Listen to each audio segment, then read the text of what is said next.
Waterwheel is a very economical form of power. As I said, the miners bring the water to the wheel.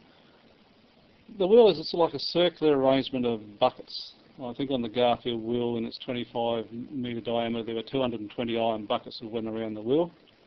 The water came, dropped into the buckets, and the weight of the water turned the wheel. Now, this was a wheel that the water dropped on the back of it, so it turned that way.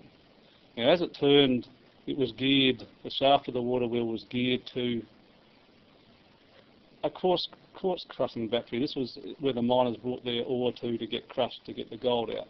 Now, as the wheel slowly turned around, through the gearing it turned this other shaft. Now, on this other shaft were 15 levers, they were called cams, and each of these levers lifted up these huge iron stampers and then let them fall crashing upon the quartz.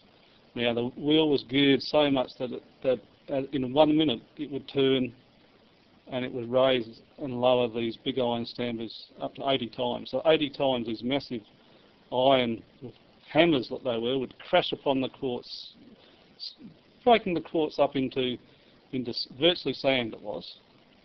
Now, at the same time these big things are going down, you've got the creak of the water wheel going around, you've got the noise of the smashing of the rock.